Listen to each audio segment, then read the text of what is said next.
Ya, oke. Selamat sore. Masih bersama dengan saya rival saya, pemoderator di sore hari ini dalam dialog interaktif dengan tajuk siapakah sosok di balik akun Jack Tulus itu. Oke, sebelumnya saya mohon maaf kepada penonton semua karena sebenarnya ya saya mengundang salah satu pemateri yang handal juga, yaitu saudara Pemberian Manumbalang. Beliau juga selaku ketua wartawan di Talaut, tapi karena situasi dan kondisi ada acara mungkin di Kulitan sehingga tidak bisa bersama-sama di saat ini. Tapi jangan usah khawatir karena saat ini saya bersama dengan Bung Evans Taarae dan juga Bung Abson Timpuah selaku politisi senior dan Bung Evans wartawan senior. Nah, untuk mengulas siapakah sosok di balik akun Jack Tulus itu, saya ingin berbincang-bincang dengan dua narasumber hebat saya ini. Yang pertama, saya memberi kesempatan untuk melihat sejauh mana keresahan-keresahan hati dari wartawan, karena yang paling menerima resiko dari akun Jack Tulus ini adalah wartawan, karena wartawan itu dituduh dan itu informasinya sudah berkembang di masyarakat. Nah, bagaimana kira-kira Bung Evans untuk sedikit berbincang-bincang tentang Jack Tulus ini? Ya, jadi ada satu hal yang menarik sebenarnya, bahwa dari kacamata seorang jurnalis, Jack Tulus ini merupakan satu sosok, satu figur yang betul-betul menjalankan fungsi sebagai seorang jurnalis. Dia bisa mengumpulkan data, apakah misalnya dalam bentuk investigasi dan lain-lain, terlepas dari isu yang berkembang bahwa Jack Tulus ini adalah dari kalangan jurnalis dan memiliki personil lebih dari satu orang. Tapi yang agak membedakan yaitu data-data yang dikeluarkan, data-data yang dipublikasikan oleh Jack Tulus ini belum memenuhi unsur untuk dikatakan sebagai karya jurnalis. Ya, itu lebih perbedaan antara karya yang dipublikasikan oleh Jack Tulus dengan karya jurnalis. Terus selanjutnya, seperti yang saya katakan tadi, bahwa ada sisi negatif dan ada sisi positif. Kalau tadi saya berbicara tentang sisi positifnya, sekarang saya ingin mengulas tentang sisi negatif. Sisi negatif bukan dalam artian bahwa Jack Tulus ini merupakan sosok yang naif, sosok pengecut dan lain-lain. Tapi kenapa saya katakan ada sisi negatifnya, yaitu sekarang kan orang masuk di zaman modern. ya. Orang bukan lagi di zaman penjajahan Jepang, Belanda dan negara-negara lain yang pernah menjadi. Kita sudah merdeka, kita sudah masuk dalam reformasi. Keterbukaan untuk kita berpendapat, kita berserikat, kita berkumpul, itu kan sudah dijamin oleh undang-undang. Ya. Kalau misalnya ingin menjadi penyeimbang dalam suatu pemerintahan, apa salahnya kalau kita menampilkan sosok kita yang sebenarnya? Biar orang bisa tahu. Biar orang bisa tahu. Tapi di luar dari permasalahan itu, apa mau dikata? Saya mau menegur Jack Tulus, saya tidak tahu siapa orangnya. Ya. Saya mau berdiskusi dengan Jack Tulus, Siapa dia? Nah, ini yang jadi rame. Ya, Nah, bagaimana tanggapannya, Bang? ya. Saya melihat semestinya kalau yang terjadi justru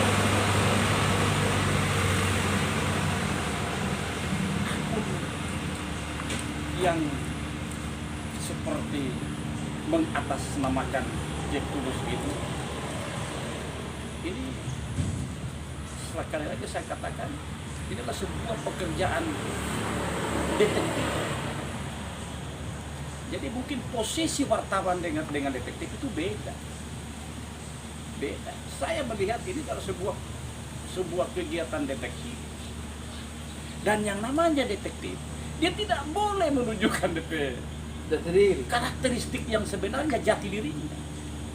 Dan itu pun ketika kita melakukan sebuah kegiatan mata-mata atau detektif, itu juga merupakan sebuah sumber daripada orang-orang tertentu untuk melakukan sebuah kegiatan pemantauan dalam sebuah kegiatan ya, apakah penyelenggaraan dalam bidang pemerintahan, politik, hukum, pembangunan dan lain sebagainya. Karena itu kalau kelompok akun Jack Tulus disebut sebagai wartawan, saya kurang setuju. Ya, Karena wartawan itu dia keanggotaannya harus terdaftar. Karena itu saya melihat ini adalah sebuah pekerjaan mata-mata yang tidak boleh dipersalahkan. baik atau buruk tindakan daripada. Nah sekarang yang jadi persoalannya adalah di dalam menyampaikan sebuah berita untuk publik, tentunya juga kita harus memperhatikan norma dan etika. Karena norma dan etika itu juga penting.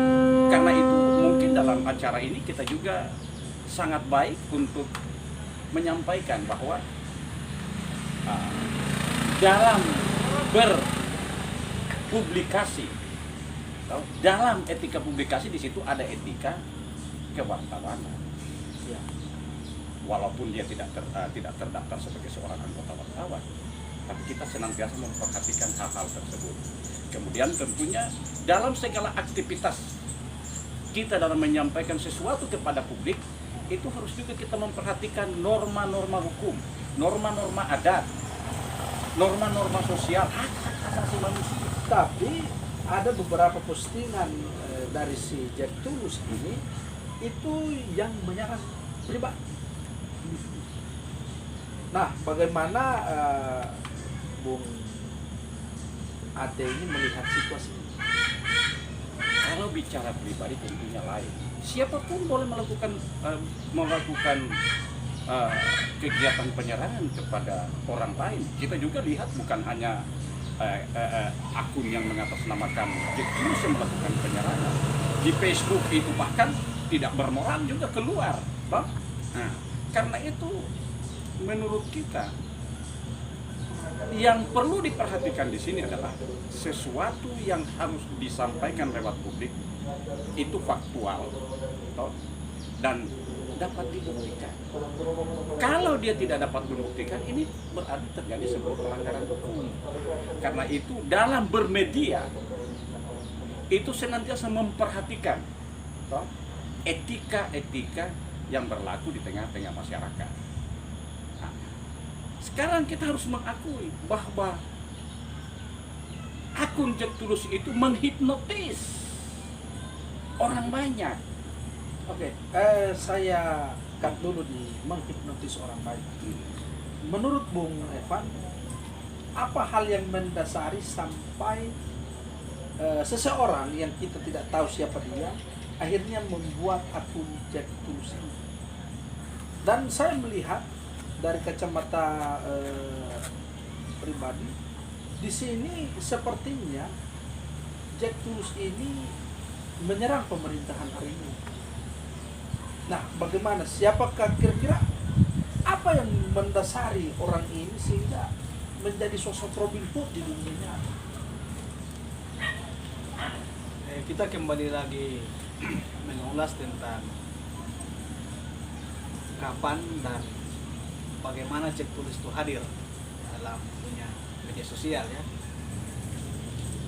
Jack Tulus ini kan dia mulai viral saat adanya kontestasi politik di Kabupaten Kepulauan Talaut, khususnya pemilihan bupati dan wakil bupati kemarin ya, tahun 2018. Setelah pelaksanaan pemilihan kepala daerah, nah disitulah Jack Tulus mulai terus ramai diperbincangkan karena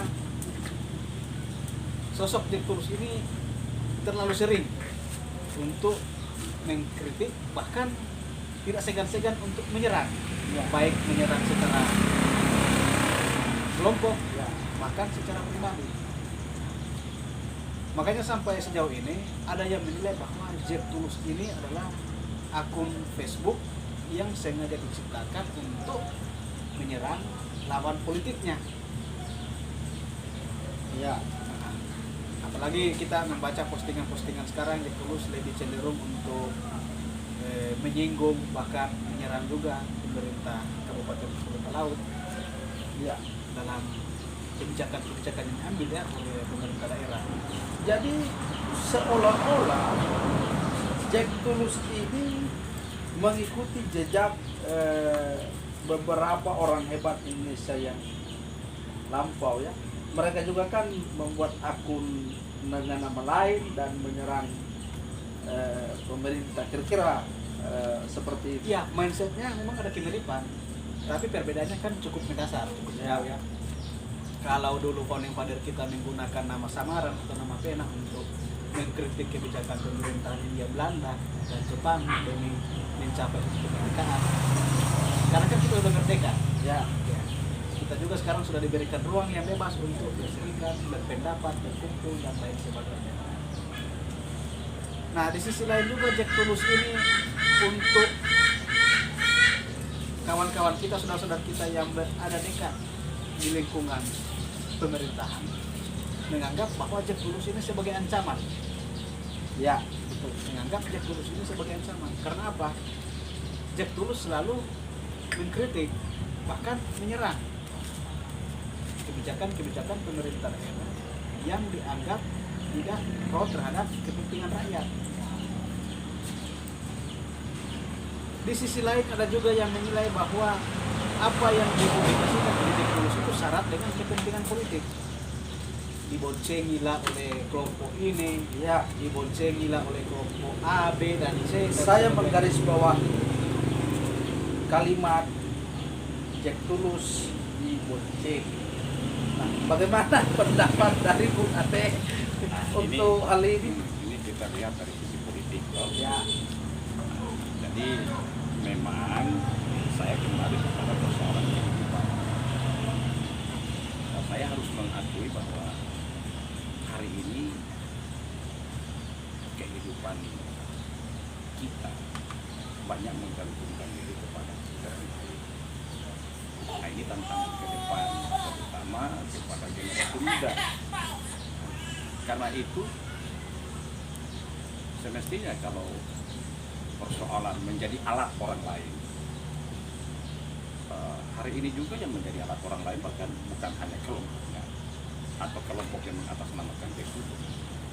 Nah, jadi saya sependapat, saya juga melihat bahwa ini yang menjadi persoalan ketika independensi kita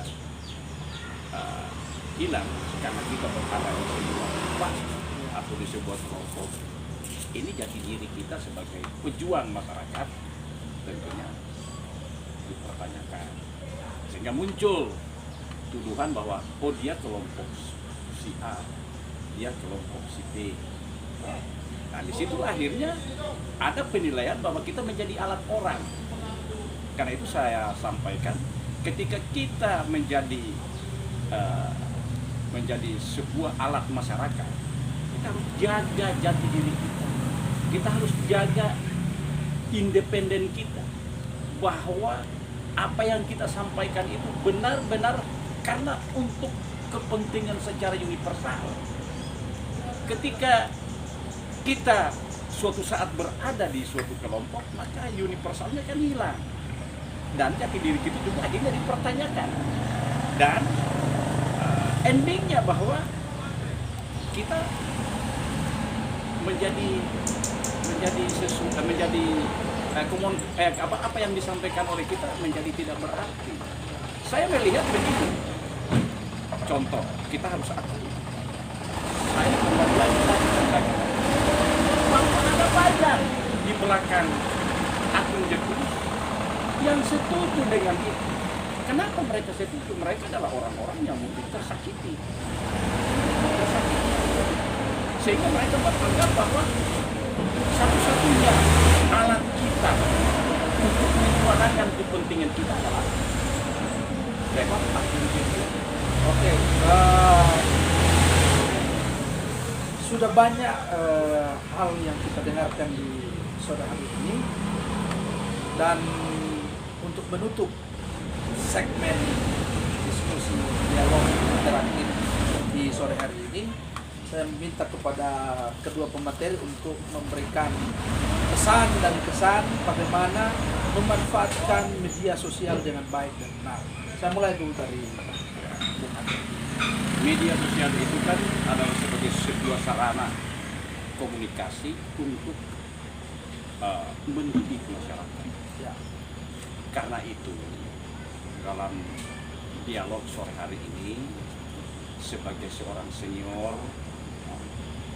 sebagai seorang yang dituakan di tengah-tengah masyarakat, saya menghimbau kepada anak-anak saya, adik-adik saya untuk senantiasa memperhatikan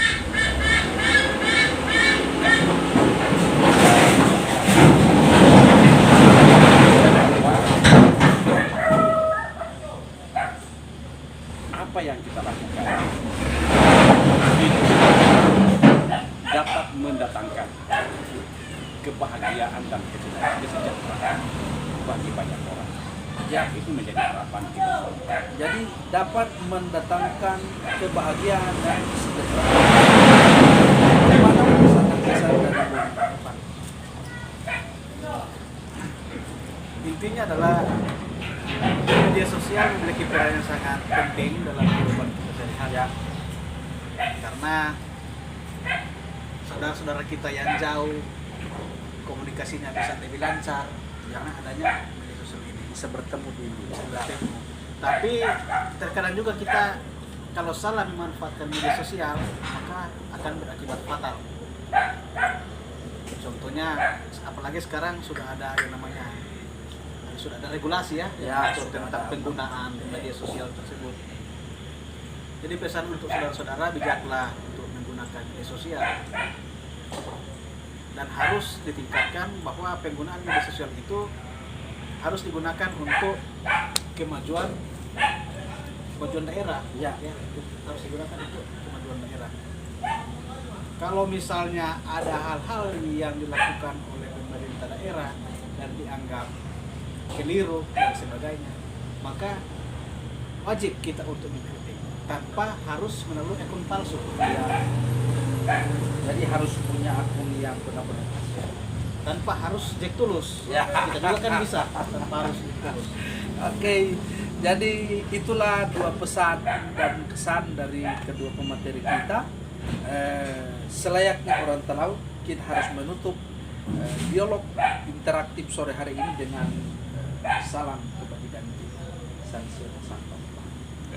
Ya toh, jadi kita harus kumandangkan bersama. Oke, 1, 2, 3, Sansiote Sampate Pate.